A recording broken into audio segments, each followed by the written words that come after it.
This is the book uh, entitled, my book entitled Women Should Run the Countries, mostly men should run the economies, and 14 to 17-year-olds should have the vote.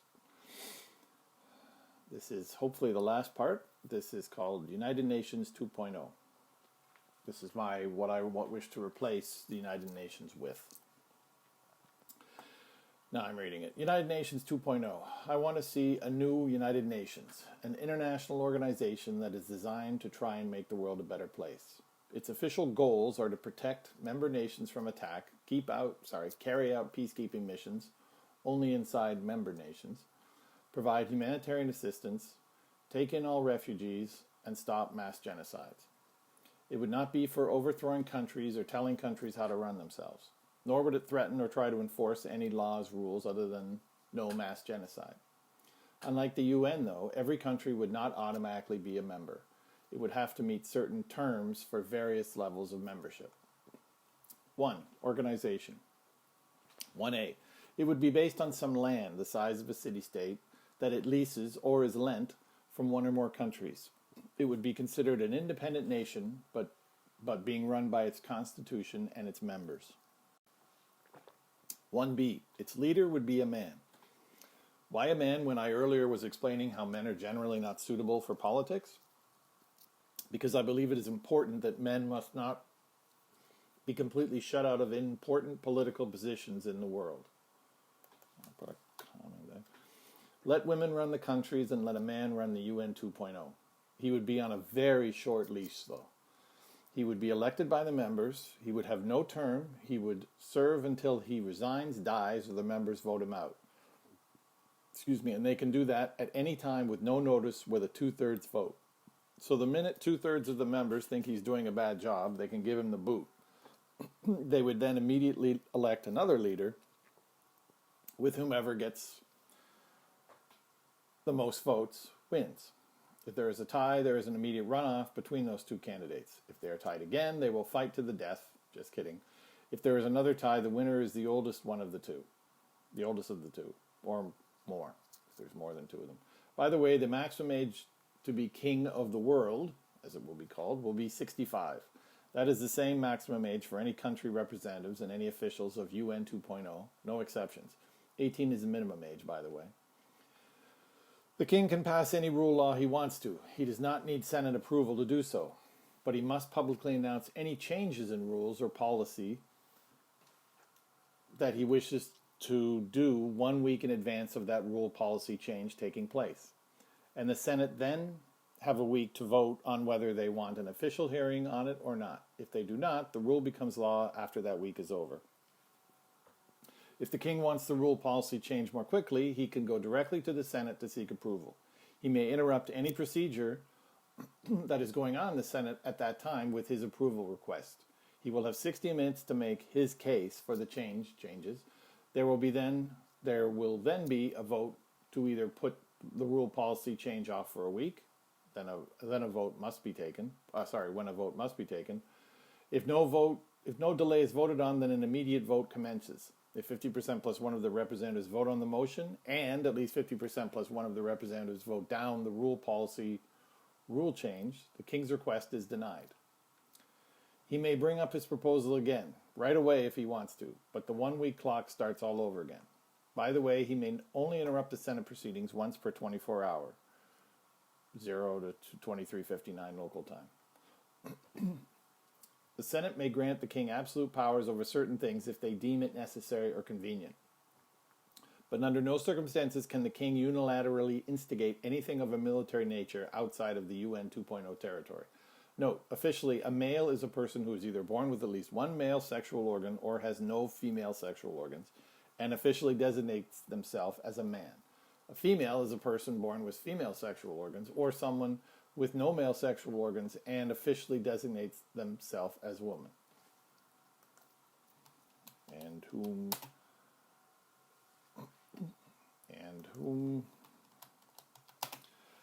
1C, each member country would send at least 4 representatives. They must be all women, though their assistants can, and all other personnel can be any sex. Since the Senate, for lack of a better name, seats 24/7, there must always be a representative available within 30 minutes' notice for a vote. If a vote is taken and a member state has no official representative present when the voting officially begins, they cannot vote. The Senate can vote on providing humanitarian assistance, setting up subcommittees, rule changes, and appointing, removing the king. The latter two require a 2/3 vote. The vote to protect member nations or providing humanitarian assistance or to set up subcommittees requires only a 50% plus 1 vote. All UN 2.0 subcommittees and the Security Council, see below, itself all meet in the Senate. All member countries are allowed to speak during all meetings, but only those eligible may vote at them. A country may designate other people other than the official voting member representatives to speak in the Senate. Every nation gets 8 minutes to speak, minimum, if they so choose. They can ask the leader of the Senate for an extension. The leader of the Senate is voted on and are given the boot the same way as the king, by the way. A country may designate other people other than the official voting member representatives to speak in the Senate. So, say an expert on a particular topic could speak for a member country, but any voting must be done only by an official country representative. And no one may vote for her with a proxy. The representative must be physically present in the Senate. Note 1. Protecting member nations from attack means just that. It is purely defensive in nature. No offensive missions may be carried out into the attacking nation's country, even if an official declaration of war exists between the nations involved. Note 2. Mass genocide will be defined by the UN 2.0 Senate, but must be voted on by the Security Council, see 1D below. It is the only situation where the UN 2.0 is authorized to carry out offensive military missions in another country, and these missions are purely to stop mass genocide, not for regime change. Note 3. Humanitarian assistance to a country must always be carried out only with prior approval of that country's head of state. Note 4. Rule changes must receive the following minimum levels of voting to pass. Minor rule changes, 50% plus 1. Medium rule changes, 67%. Major rule changes, 80%. All votes only become law if 50% plus 1 of all UN 2.0 member nations participated in the vote, either yea, nay, or abstained.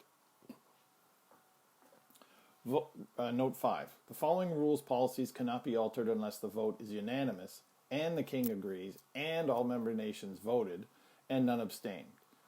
Allowing a death penalty, legalizing torture, allowing major genocide, removing a UN 2.0 membership requirement, adding a requirement or rewording a requirement for legal simplicity only is a major change, removing a UN 2.0 official goal, adding one is considered a major change, developing nuclear weapons, selling, leasing, giving, lending major weapon systems to any other nation, member or otherwise, changing the requirement that the king is a man, lowering the minimum IQ standards for military admission, though changing the way intelligence is measured can happen as noted as a major rule change.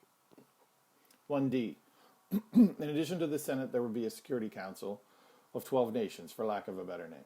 This would be made up of all 12 member states with a black rating. The ratings will be explained below in 1G. There are 3, black, gray, and white, black being the highest. If there are not enough black countries, then gray ones will be admitted. If there are not enough gray or black countries, gray and or black countries, white ones will be admitted. The Security Council votes on peacekeeping missions and major genocide intervention missions. Black countries are permanent members, but they have no veto, as there is no veto in UN 2.0. Gray and white members are admitted on a rotating basis as required. They are given a 3-month admittance and the countries go in order alphabetically. 1E. There is a Justice Council. This council is made up of 5 judges from black-gray countries, or white countries if not enough black-gray countries are available. The countries appoint a judge of their choice, male or female. The Justice Council also handles all its matters in the Senate. It decides on cases involving UN 2.0 citizens whom were acting under the UN 2.0 when they were accused of breaking a UN 2.0 rule or law, such as a soldier in the UN 2.0 military. If there is a ruling of jail time, there is no death penalty. the person in question must serve their jail time in a UN 2.0 jail. Before anyone serves in the UN 2.0, they must read the rules, laws of the UN 2.0 and sign an agreement that they understand these rules, laws, and that they will abide by and agree to be punished by the UN 2.0 if they are convicted of breaking a rule law while working for the UN 2.0. A lot of UN 2.0s in this. Judge rule is a simple majority. A tie requires a new trial or no more trials as decided by the representative countries by simple majority. 1F. The official language of the UN 2.0 is English. That was chosen simply because English is the language understood by the most humans at this time in history. 1G. The determination of whether a country is white, gray, or black is determined by the following. By the way, the colors were chosen so fully colorblind people can easily notice the differences in color. White. A nation must have a female head of state, and they must pay the membership fee of 0.2% of their total GDP of the previous fiscal year, their fiscal year, FY. The latter also applies if the nation in question had neutral or positive GDP growth in their previous fiscal year. The latter only applies if the nation in question had neutral or positive GDP growth in their previous fiscal year. Gray. Must qualify as a white nation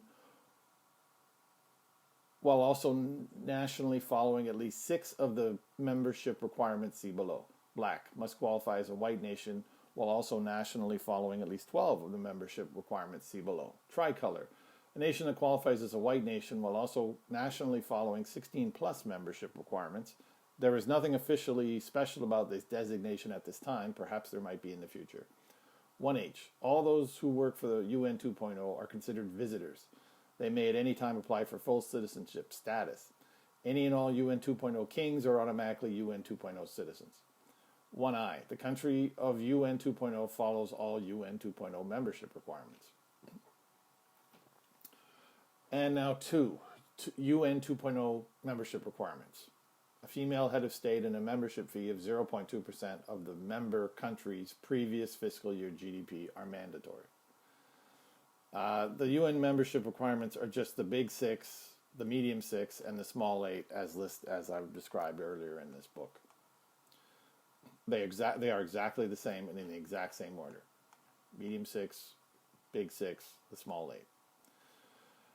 Number 3, UN 2.0 military. The UN 2.0 will have a military. It will be tasked with protecting UN 2.0 territory and carrying out the various tasks authorized in the UN 2.0 Senate Security Council. 3A. The military will be made up strictly of female-only volunteers. These volunteers must get approval from their country, if their home country is a UN 2.0 member nation, to serve in the UN 2.0 security force. They may not have a violent criminal record, though they can serve if they did have such a record, but had been pardoned. They must be between 18 and 35 years of age when they volunteer. Retirement age is 55. These women, same with male soldiers, must not have children under 14 if they are a single parent, and no children under 6, no matter what, whether in their custody or not. And if both parents are in the military, then no children under 14 at all. They can either have been in an active reserve military before or not. They will be trained by the UN 2.0 as if they had no prior military training. 3B. If insufficient female volunteers are available, then men. I'll go with then. Then men will be allowed to volunteer until such time as enough female UN 2.0 soldiers can be trained. After this latter point is reached, the male soldiers will be allowed to stay in the UN 2.0 security force for a total of 20 years, when they will be eligible for full retirement benefits, C3D. If they were in an active combat zone, then every day in that zone, not on R&R, counts as 2 days towards full retirement benefits. 3 Charlie. The equipment used will be whatever is available. The goal will be for zero dependence on foreign military equipment of any kind through in-country military equipment manufacturer, C3 Hotel. Though obviously this would be a very long-term goal that may never be reached. 3 Delta. After 20 years of service, a soldier may, when I'm saying Delta, I mean D. Instead of saying D, it might sound too much like C because I got a bit of a lisp, as you must know by now. So I just wanted to it's 3 Delta. I'll say Delta instead of Echo, Foxtrot, all that stuff. After 20 years of service, a soldier may retire with full military benefits if available. These will include number 3 of the above UN 2.0 minimum requirements, plus a small monthly stipend until they are 75.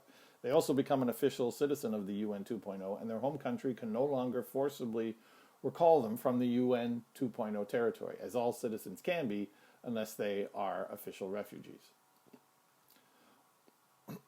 Excuse me. 3 Echo. All military personnel will be under a very strict code of ethics that they must follow at all times while on duty or while off duty on UN 2.0 property bases. If they are accused of violating these rules, their case could be sent to the UN 2.0 Justice Council for hearing, trial, punishment. See 1 Echo above. 3 Foxtrot. The point of the UN 2.0 military is to obviously help facilitate the goals of the organization, but it is also to partially legally help relieve the financial burden member countries have to pay for their own militaries. Going to burden that member countries have to pay for their own militaries. Now, I'm not suggesting member countries forgo maintaining their militaries entirely. That would probably not be wise. But it could save these countries a lot of money. According to the Stockholm International Peace Research Institute, and I'll leave a link in the description, the average country spends, I've already done that? In 2018, 2.141% of their GDP on military expenditures. I already showed that earlier in the book, so I won't put a link in it because you've already seen it if you read the book or heard the book. And according to the International Monetary Fund, this one I'll put a link in. And according to the International Monetary Fund, the total world GDP as of 2019, once again, and according to the International Monetary Fund, the total world GDP as of 2019 is $87.2 trillion in US dollars. Now, 0.2% of that number is about $174 billion. So if all the nations in the UN 2.0 made up just 1/4 of the world's collective GDP, that would mean their membership fees, and they must pay them every single year to retain their membership, in total would be about $43.5 billion. Put aside, say, $3.5 billion to run the organization country of UN 2.0, this would leave about $40 billion to be dedicated to its military.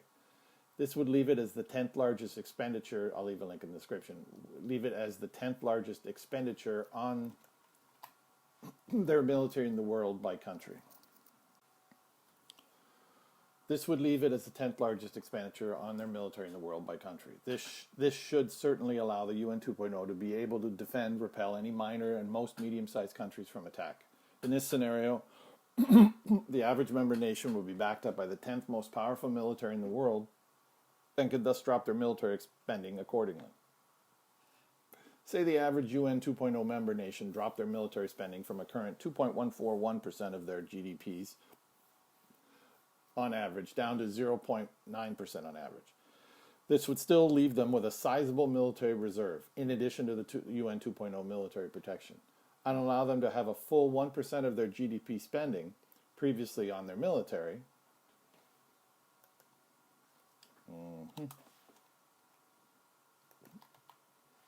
previously spent on their military to go towards other things like paying down their national debts or towards infrastructure or healthcare or whatever they wish. And this 1% GDP savings includes the 0.2% of GDP membership fee to the UN 2.0. The numbers. This is my principal hope for the UN 2.0 military, to allow member nations to reduce their military spending to under 1% of GDP while still maintaining, if not increasing, their overall defensive military capabilities.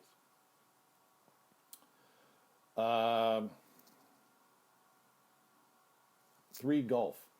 All UN 2.0 military forces would be based in UN 2.0 unless a member nation specifically asked to have some of those forces based in their country. And if the UN 2.0 did have military force, well, it should be said. Yeah. And if the UN 2.0 did have military forces based in a member nation, that nation, unless a major genocide stopping operation was still going on in that country, could request to have those forces leave. Under that circumstance, the UN 2.0 must evacuate 90% of their forces within 3 months and 100% within 6 months. The delay in that military personnel, equipment, and infrastructure can often take a great deal of time and resources to be moved fairly quickly. 3, hotel. The goal of the UN 2.0 military is to eventually be completely self-sufficient in terms of military equipment. To do this, obviously military research, development, testing, and construction facilities would be required. These would be, quote, manned, unquote, by paid volunteers, with their home country approval if that country is a UN 2.0 member state. These facilities would include post-secondary education facilities specializing in those skills needed for a modern military. These volunteers could be taken from any refugee volunteers that are being housed by the UN 2.0. 3. India. Nuclear weapons could not be developed unless this major UN 2.0 policy is changed by the Senate. 3. Juliet. Major weapons systems like combat aircraft, armored fighting vehicles, combat ships, and other major and or high-tech weapon systems would not be available for sale to other nations, even member nations. However, all other weapons, like small arms, logistical, engineering systems, could be available for sale to only member states. 3. Kilo. I would like to see the UN 2.0 military concentrate on modularity and interchangeability in their designs. For instance, I want the armored fighting vehicles to all be based on the same chassis, like the Russian Armada family, and or the German Boxer family of multi-role armored vehicles, MRAV.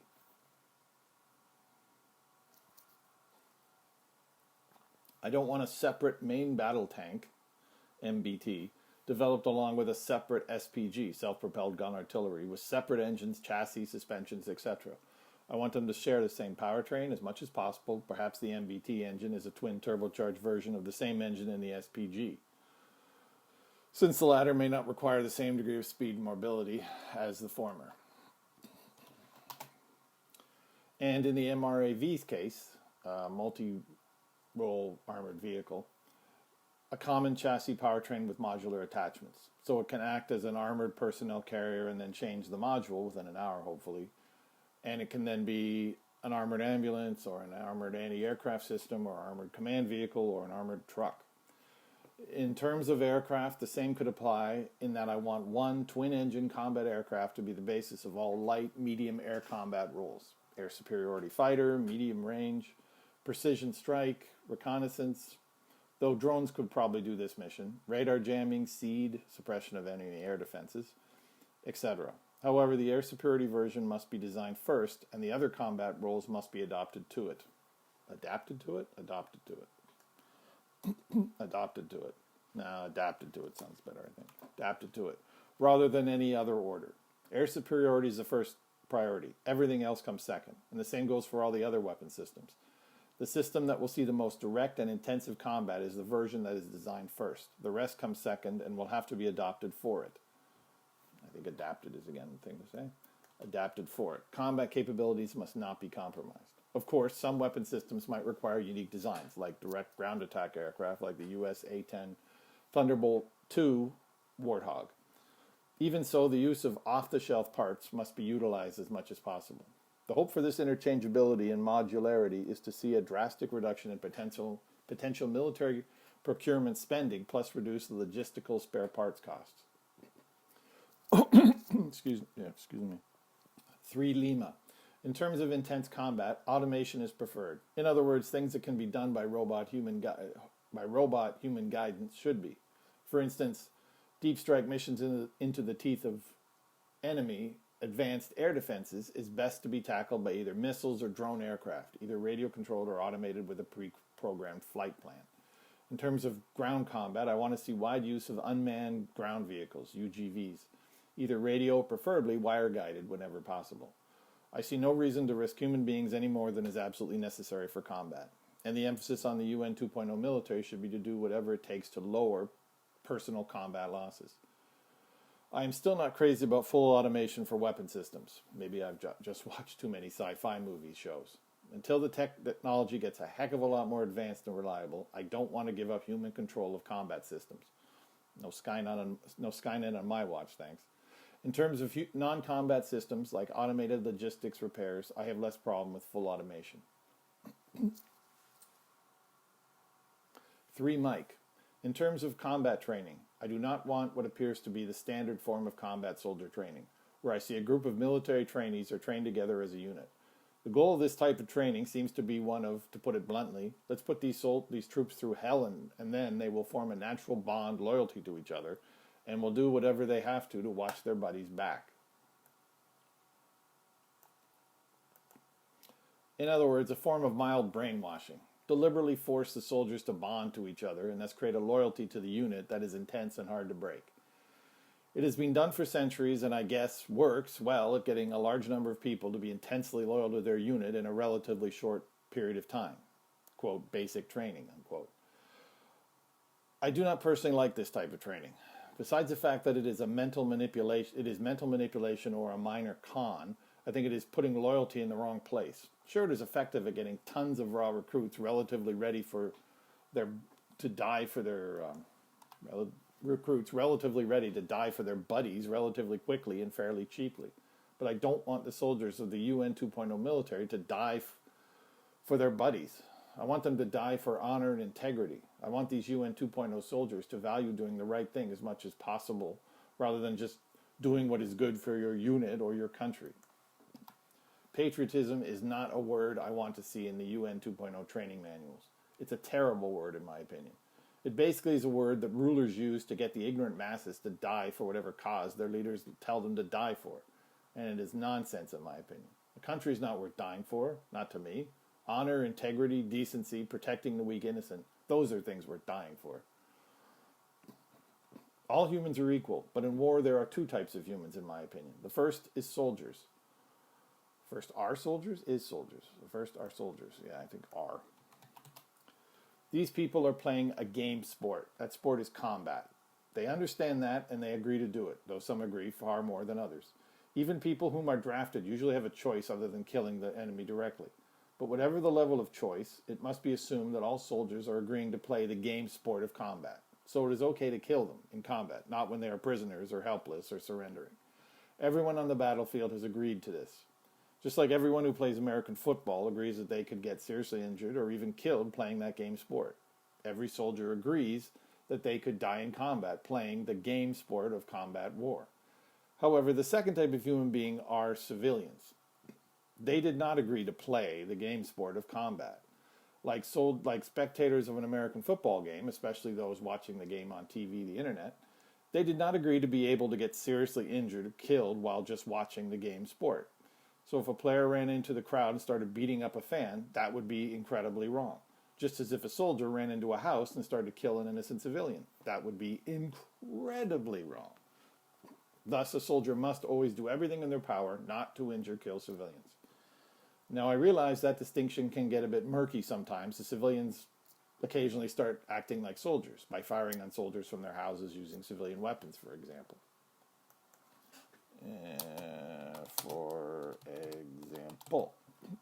But nonetheless, great care must be taken by every soldier not to kill innocent civilians.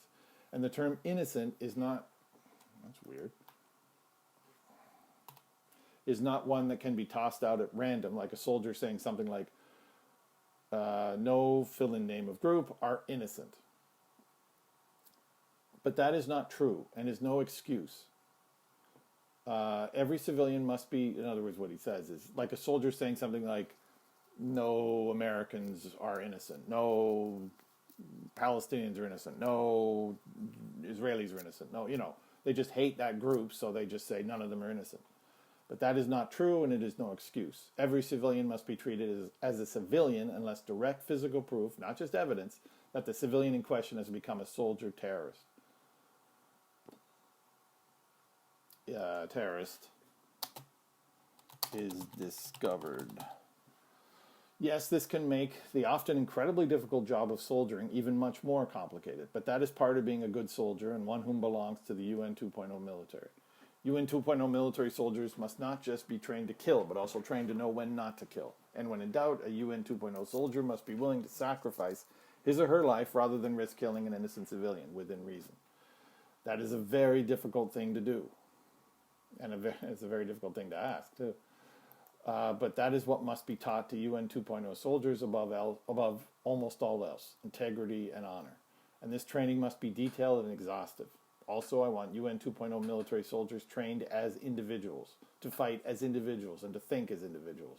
Yes, they must be able to work within groups, but I want them to have a base of morality that cannot be shaken by their buddies or their superiors. I want them to be able to fight on their own, without any assistance, to think on their feet. That is why every UN 2.0 military soldier must have an IQ of at least 100. And to be an officer in the UN 2.0 military, you must have an IQ of at least 110. Potential volunteers whom fail their IQ test will be able to retake the test every year for as long as they wish, but they must pass the minimum IQ requirement to become either a soldier or an officer. I want no one of below average intelligence, no below average intellect in the UN 2.0 military. Yes, that is going to limit the number of eligible people who can enlist, but that is the way it must be. Also, any signs of strong racism, xenophobia, sexism, misogyny, anti-Semitism, homophobia, or any other strong bias against certain individuals' groups will result in swift ejection from the military. These kinds of attitudes will not be tolerated on duty or off. After all, if you are racist off duty, you will still be racist on duty, even if you keep your feelings inside while on duty. 3 November. I want to try and introduce 12-hour soldiering to the UN 2.0 military. By that I mean that I want every unit to be made up of 4 separate groups of personnel that serve each 12-hour shift. No more than 4 days per week. For instance, if a combat unit was sent into battle, I want to be made up of 4 groups of personnel, A, B, C, and D groups. So, for instance, if it was an armored group of 10 main battle tanks, there would be 20 tanks in total, ideally. 10 tanks for A and C group, and 10 tanks for B and D group. All personnel would carry their own personal small arms. So, to start on Monday at 0000 hours, Group A and their 10 tanks would commence combat operations for 12 hours, with rest, meals, etc. when the situation allows. Then Group A would take their 10 tanks, assuming they still had 10 operational tanks, back to the rear area. But before they do that, Group B would move up to the front line, where Group A is with their 10 tanks, and take over for them, after which Group A would head to the rear area. Group A would then rest, and their tanks could be service prepared for 12 hours while Group B is in combat for its 12-hour period. At 0000 hours the next day, Group A would go back up to the front, and Group B would go back to the rear area and rest, get their tanks service repaired. This will go on for Monday, Tuesday, Wednesday, and say Thursday on off weeks. On Thursday, after their combat shifts, Group A and B personnel would go back, without their tanks but with their personal effects small arms, to a farther central rear area for 3 days of rest and relaxation, R and R. Group C and D would then take over, or Charlie and Delta, would then take over and carry out combat operations using the earlier mentioned tanks for Friday, Saturday, and Sunday. Let me say that again, I got a bit lost there. Groups Charlie and Delta would then take over and carry out combat operations using the earlier mentioned tanks for Friday, Saturday, and Sunday. Thursday would be switched between the 2 sets of groups on a weekly, bi-weekly, whatever the groups decide basis.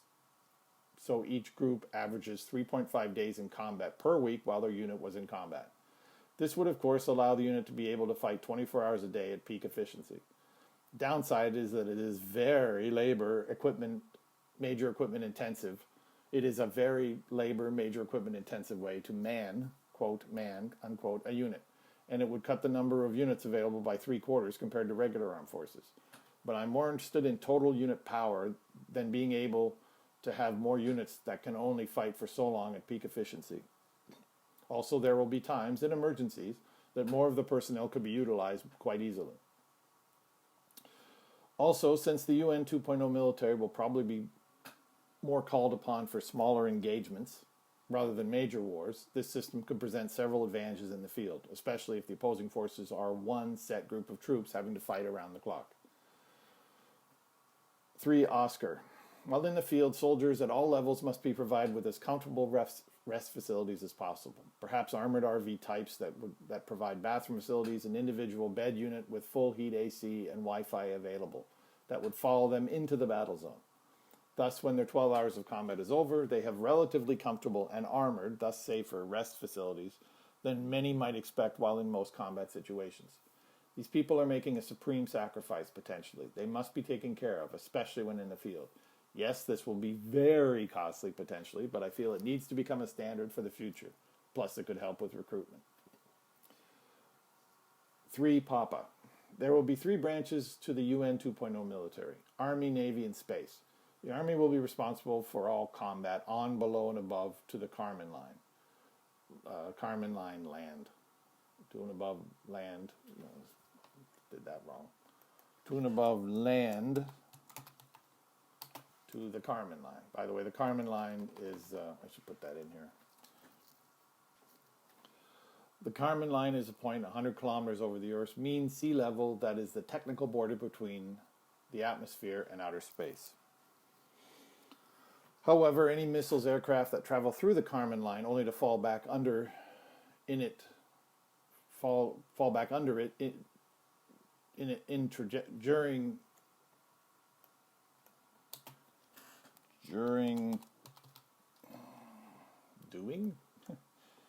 during its travel trajectory will still remain with the Army. The Navy will be responsible for the same. The Navy will be responsible for the same as the Army, except their areas will be oceans and seas. Oops. And oceans and seas. Lakes and other water bodies will generally be under Army jurisdiction. There will be no separate Marines. The Navy can have Navy SEALs to carry out small attacks, but large-scale amphibious operations will be run by the Navy, but the men, women, soldiers who fight ashore will be Army units, hopefully especially trained in amphibious operations. The space will be responsible for everything above the Kármán line. There will be no separate Air Force. The Army and the Navy will each have their own air wings. Each service will have their own engineer branch. 3. Quebec. All operations must be strictly all volunteer. No one can be ordered to be involved in an operation. However, once a soldier has volunteered to be involved in an operation, he or she cannot change their mind in the middle of combat. Only when they are on official R&R, rest and relaxation, the 3.5 days leave, can they quote, change their mind, quote, and officially remove themselves from that operation. I don't want anyone fighting a war they strongly do not wish to be involved in. This is where being trained as individuals will hopefully come in handy, as it will be easier to plug replacements into existing units. In other words, if several soldiers of a unit leave the battlefield through injury, death, or change of heart, hopefully the unit will not lose too much cohesion. Also, I don't want people permanently assigned to certain units. I want soldiers to be rotated on an irregular basis between similar types of units. 3. Romeo. If numbers are available, every soldier must speak to a psychiatrist, psychologist, counselor for at least 2 hours at regular intervals. If in combat, after every 3.5-day combat rotation. If non-combatant, at least once per month. Even if this has to be via internet and or telephone, this standard must be kept up. If numbers of shrinks, counselors are available. Being in the military can obviously be an incredibly stressful occupation, and being able to vent one's feelings to a trained professional, or just talk about the weather if they want to, is probably a good idea. 3. Sierra. The King is the supreme commander of the UN 2.0 military. 3. Tango.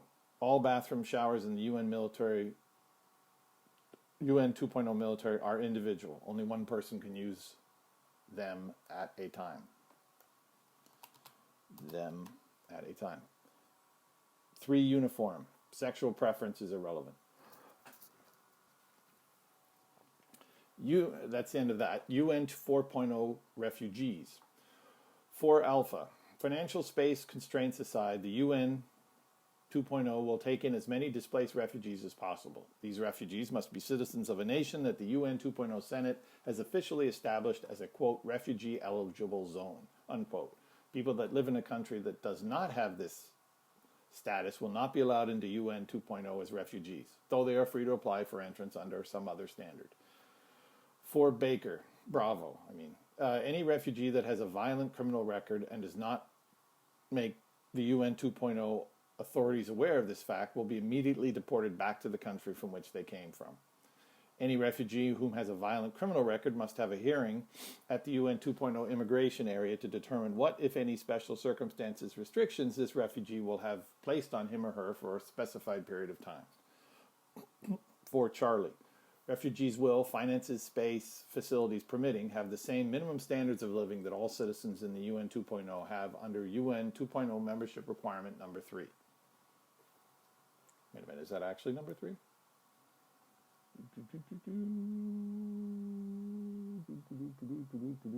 No, it's number 6.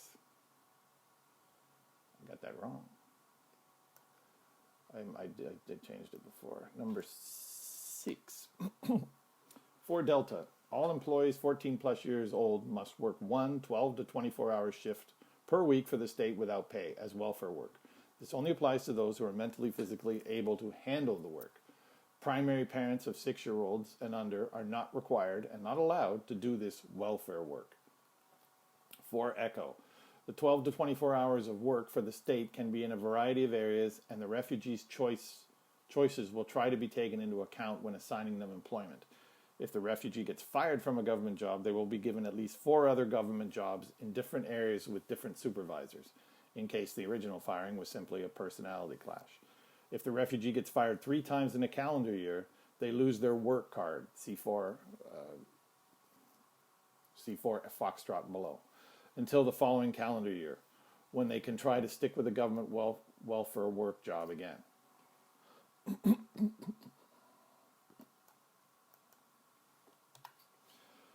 For Foxtrot, to work at a UN 2.0 official job, you must have a work card. To get one, you must be 14 plus years old, have no criminal record, be working 12 to 14-hour weekly government welfare work, and either speak English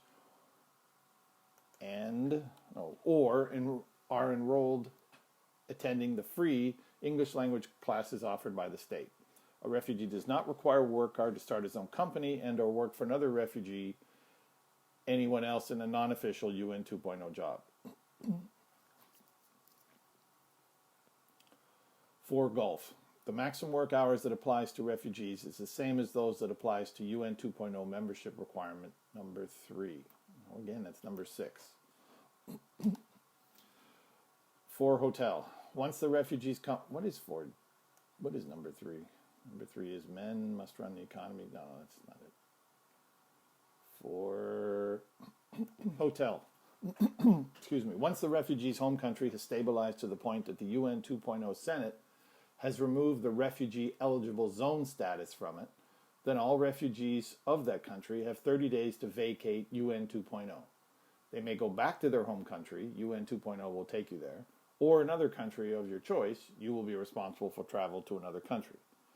If you do not wish to go back to your home country, you may apply for citizenship in UN 2.0. You may stay on and work if you wish, so long as your application process is taking place. If your application is accepted, you are a UN 2.0 citizen, or perhaps a temporary citizen if there are extenuating circumstances. If you lose the application or are not granted one due to a criminal record, say, then you must leave the UN 2.0 country within 30 days. If you do not, then you will be forcibly taken back to your home country. For India, all refugees must read, have been told of the laws, rules of UN 2.0, and sign a form stating that they understand the laws of UN 2.0. I should say all refugees over 14. All refugees 14 years old and over. Can't expect a baby to know them. What's answer 2? All refugees 14 years old and over must read, have been told of the laws, rules of the UN 2.0 and sign a form stating that they understand the laws of UN 2.0. I should say laws, rules.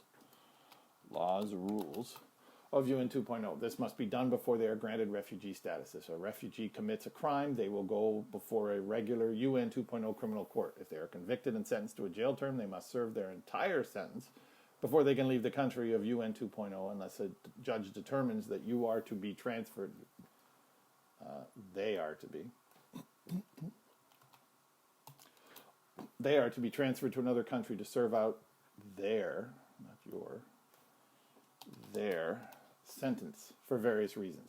The main point of the last part is so that people who are forced to leave UN 2.0 but do not wish to go decide to deliberately get themselves incarcerated just to avoid deportation.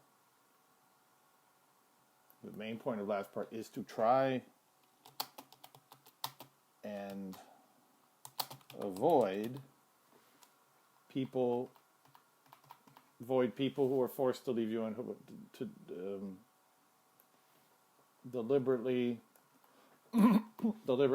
get themselves incarcerated just to avoid deportation. For Juliet, schooling will be available to all refugees at no cost. Post-secondary education for certain necessary fields subjects will be available to refugees under some restrictions. If a refugee learns a trade in UN 2.0 college, like being a doctor, then they must work as a doctor for the state for a certain period of time, maximum 10 years. It will vary depending on the trade learned and what percentage of it was learned in UN 2.0 college, as payment for being taught that trade for free. If the refugee does not wish to practice that profession in UN 2.0, then they must do 24 hours per week of welfare work for the government for double their original payback period. Under this agreement, which they must understand fully and sign off on before they begin their studies, they are not allowed to leave the country for any reason other than personal medical emergency that cannot be handled adequately in UN 2.0 until their payback period is over. They may pay the government back in money in lieu of work, the fee depending on the payback remaining. Yes, this might be a bit harsh, but teaching people in post-secondary education can be very expensive for the state. And to teach someone to be a doctor or an engineer for nothing back in return may be honorable, but it is not practical. Change that to might be honorable. For hotel, refugees are not eligible for UN 2.0 military service. I thought so. It says above it they are, and now it says they're not. I got to fix that. Yeah, I'm going to change that. For hotel, the earlier part I said about it has been changed, has been deleted. For hotel, refugees are not eligible for UN 2.0 military service. If they later become citizens, then they are eligible for UN 2.0 military service. The reason for this, let's say the primary reason for this is many refugees might have unknown histories and or affiliations. They could be terrorists or have violent criminal records that cannot be discovered.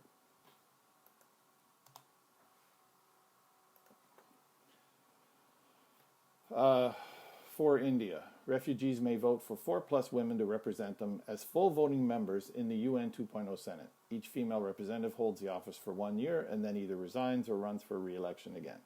A representative must be sane, between 18 and 65 years of age, and have no violent criminal record unless they were pardoned for their violent crimes. For Juliet, refugees or UN 2.0 citizens under 14 will have 4 female representatives appointed for them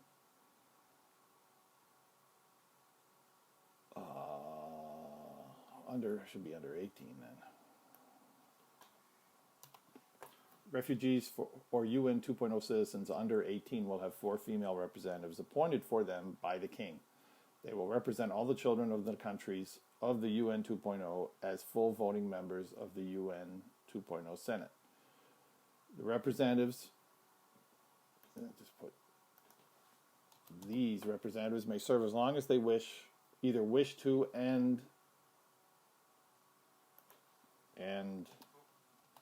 or they get at least 50% approval in a yearly poll of UN 2.0 citizen refugees under 18. Let's say between 13 and 17 years of age. For Kilo, all refugees that have not signed a college payback agreement with the state may leave UN 2.0 anytime they wish, unless they hitch a ride on available UN 2.0 transport. They are responsible for getting to and back if they come back to UN 2.0 from their destinations. For Lima, If a refugee or a visitor gives birth to a child in UN 2.0, that child is not automatically a citizen of UN 2.0. However, they have permanent refugee status, and anytime they wish, they may come back to UN 2.0 to live as a refugee under full refugee rules, whether their parents' home country is still an official refugee eligible zone or not. They may, of course, apply for full citizenship at any time. If they are rejected, they may apply once per calendar year for the rest of their life. By the way, no visitor to UN 2.0 may be 5+ months pregnant. Visitors and refugees are two separate types of individuals in UN 2.0. For Mike, any refugees who are over 75 are no longer eligible for full government assistance. However, if they cannot find other sources of assistance, they may utilize, quote, 75 plus emergency assistance, unquote, which gives them in a 75 plus government shelter a cot, food, clothing, shared Wi-Fi, and basic medical care for all for as long as they live.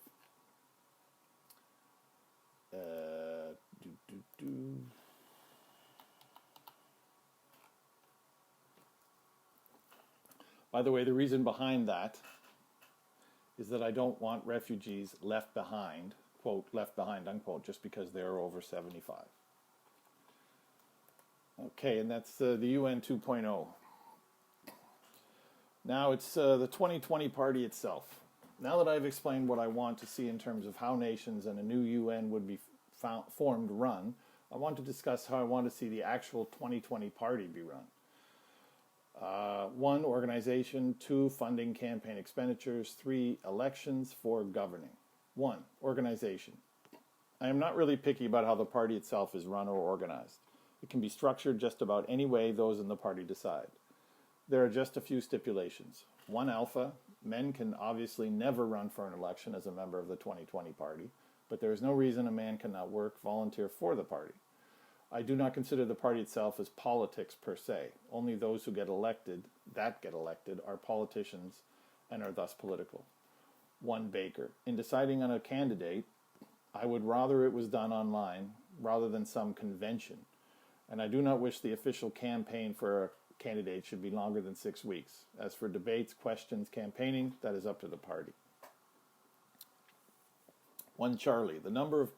The smaller the number of party workers, the better. I do not want some huge bureaucracy with lots of unnecessary paid workers within it. I would like to see a lean party. 2, funding campaign expenditures. 2, alpha. Even if the region where the party will be campaigning allows larger donations, I want no donations of any kind from business corporations to be accepted under any circumstances. And I want the maximum amount a person can give to any one candidate per election to be $100 US in 2020 US dollars. Whoops. Gotta put a little parentheses around that. 2, Baker. I do not believe in and do not want campaign ads. I don't like them, and I think they are practically ineffectual to anyone with a decently operating brain and a remotely open mind. Campaign ads are dinosaurs as far as I'm concerned, a waste of money. 2, Charlie. If there is a legal choice of what to do with remaining campaign donations after the campaign is over, pick one official charity and give it all to that. And make sure the name of that charity is known to everyone who gives a donation, and that they understand any leftover funds will be donated to that charity, laws permitting. 2, Delta. How to fund the party itself outside of campaigns. Whatever the heck you want that is legal. But again, try to keep the organization small.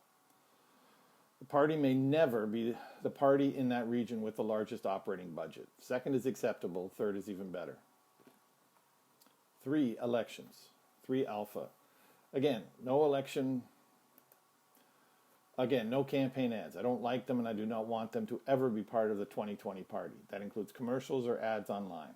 Let people decide based on the campaigners' website, interactions, and the public media and debates. 3, Baker. No door-to-door canvassing ever. This is just rude and annoying. No person directly affiliated or indirectly hired by the 2020 party should ever go door-to-door canvassing, chatting, anything. Leave the people alone. 3, Charlie. No signs or billboards or any advertising. I don't ever want to see some 2020 party sign on someone's lawn or on the side of the road or anywhere. And never ask someone to advertise a 2020 party. If they want to, for whatever reason, that is their business. Neither encourage or discourage them from doing it. and do not ever provide them with a sign. They can make one themselves. 3 Delta. I would like to see during every campaign, no matter at what level, that at least once a week the candidates take questions, say 20 plus, online from the people. I want the internet to be the principal means of getting out, quote, your message, unquote.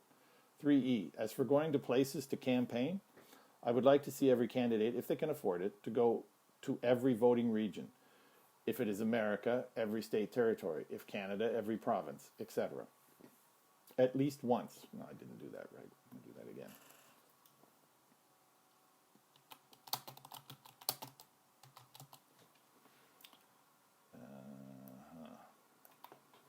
And I do not want photo ops, like flipping burgers at a local McDonald's, Wendy's. That's dinosaur crap again. It looks silly in 2020 to me. What I want to see is to have town hall meetings with people, any way you wish. You are there to answer their questions, not to get photo ops. Put a little thing around photo ops. 3 Foxtrot. If you make a promise, you better bloody well keep it, or I don't want you in the party. You read into that what you will. 3 Gamma. 3 Foxtrot. As for speeches, make them wherever and however you wish. Though personally, I am not a fan of speeches that are designed to stir the crowd into a frenzy. To me, that is condescending to the crowd. I would like you just to tell them what you want to in the speech and try to avoid hype. But that is your choice. And then 3 Gamma, if you make a promise, you better bloody well keep it, or I don't want you in the party. You read into that what you will. 3 Hotel. If people ask you personal questions, especially the press, please tell them to mind their own business or words to that effect. The only thing that should matter to anyone is how good you will be at being a politician, not what kind of mother, boss, whatever you were. This is not a requirement. You can handle those questions any way you wish. But as far as I'm concerned, I want the official policy of the 2020 party in this regard to be, quote, what 2020 politicians have not done in their private lives is none of the electorate media's business, unquote. 4 Governing. 4 Alpha. Never forget the golden rule. A cliche? Yup. 4 Bravo. The minute you are in politics, primarily for yourself, drop out. 4 Charlie. Do whatever you want in your private life so long as it does not physically affect your ability to govern. Like being drunk on duty. But being hungover is fine, assuming you are no longer remotely intoxicated. However, if you are the head of state, you should not get in any way intoxicated, physically affected without passing on the head of state responsibility to someone else while you are, quote, out of it, unquote. My point is, don't become a statue. Enjoy yourself when the day is done. If that means reading a book or going to a party, go ahead. Just never be on, quote, on the job, unquote, physically limited in any way by recreational drugs, liquids. My thinking here is I want to stop the masses looking towards their leaders as semi-godlike, unquote, or, quote, perfect, unquote. The leader's job is to lead while they are on the job, not 24 hours a day. It is important that politics is thought of as a job, not a life. 4 Delta. It is better to leave while on top than to be pushed out. Again, take that for whatever you wish. That's it for 2020 party requirements. Finally, I'll put this in block. Finally, I was deeply concerned about civilization ever since about 2000. Even more so when I saw the horrific distortions of the stock market's economy being carried out by major governments and their central bank partners. But now, this COVID-19 abomination, this disgusting and utterly ridiculous overreaction on a near nationwide scale over this ginormously overblown virus has left me very concerned for the future of humanity. I am not saying COVID-19 is not deadly and dangerous. It is, but almost exclusively to certain people. And they are those who have at least one serious health problem and or a very weakened immune system. And the vast majority of these people are over 60. Understandable, since seniors tend to have, by far, the most serious ailments, conditions. This group of people encompasses roughly 90 to 95% of all those who are dying of COVID-19. People in these groups should be warned to quarantine themselves for the time being, and government should help those people that are in this group.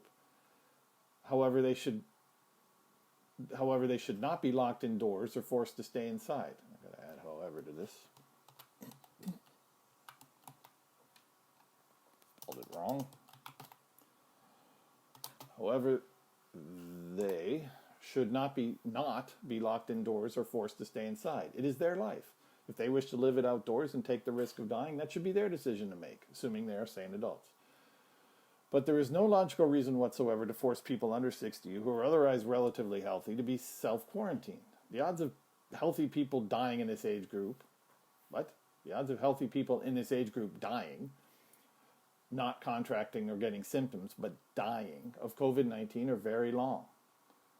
Much longer than the chance of them dying in a car crash in America. And I don't see the government stopping people from driving. I'm typing this on April 29th, 2020. And now the media, politicians, corrupt and or incorrupt bureaucrats are having to face the reality that their weeks of being all-powerful might be starting to end. Of course, they're not saying it like that. They're acknowledging that soon some of the restrictions will be lifted. But now the company line is things may not return to normal for well over a year, at least until everyone is given the vaccine. What a load of crap. One, for all those under 60 who are otherwise healthy, and maybe even those over 60 who are otherwise healthy, things should return to normal today. Got to emphasize that a bit.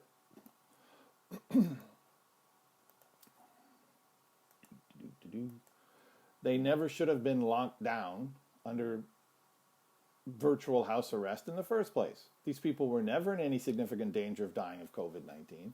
And if everyone who is in danger is quarantined, then how the heck are the first group going to infect the second group? They cannot. I'll say they can't. I like can't better in this situation. They can't. So the whole thing is nonsense. It's just a power grab by the corrupt politicians, bureaucrats, and or a massive overreaction from the 5% or so decent politicians, bureaucrats. 2, so now people will be forced by law to have the vaccine. And what if it turns out the vaccine can cause great harm to people, like the 1976 swine flu vaccination is strongly suspected of doing? What if it ends up killing, permanently injuring more people who are almost completely safe from dying of COVID-19? I guess that doesn't matter to the corrupt politicians, bureaucrats. This madness has gotten completely out of control. And this is not even touching on the fact that the economies of much of the world are going down the drain thanks to this nonsensical paranoia over a virus that we know for a fact is not fatal to almost anyone who is healthy, and especially if they are under 50 and even under 60. Governments have gone too far. The mainstream media has almost completely lost its integrity to greed and profits, and the masses have been shown to be mostly made up of people who simply are too easy to con, frighten.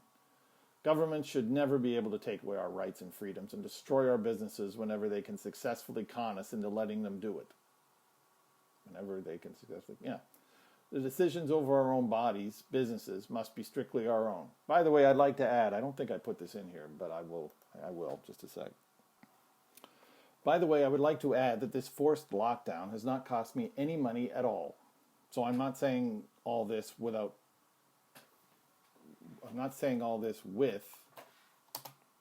a personal financial bias. No. So I'm saying all this without a personal financial bias. Okay. By the way, I would like to add that this forced lockdown has not cost me any money at all. So I'm saying all this without a personal financial bias. Yeah, that's good. The 2020 party is designed to do just that. Do just what? Oh, okay. The 2020 party is designed to do just that. Sure, my hopes for it go beyond just people's rights and freedoms, but if the 2020 party manages to get nothing else that is written in this book passed, but the right of sane adults to be able to run their own lives as they see fit, to take whatever risks they wish, assuming these actions do not directly hurt others, and to never let the government again lock down everyone over an overblown virus, then that would make me very pleased indeed. But I'm not expecting this book and or the 2020 party to do even that.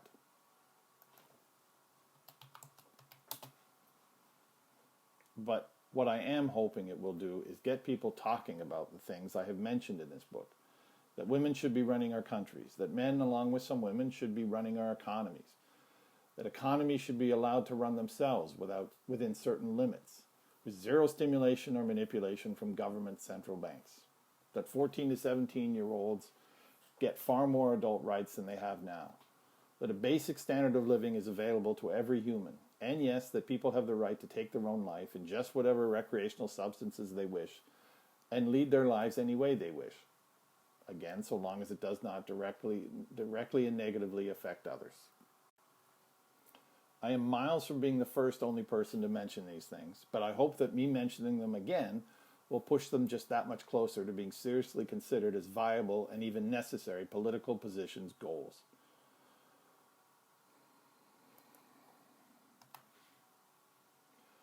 I will now begin to write the book on how I think people can begin to make their personal lives better. I will announce on my YouTube site when it is available and how to get it. By the way, that YouTube site is called McRoggett Politics. I thank you for reading this, and I sincerely hope you find it time well spent.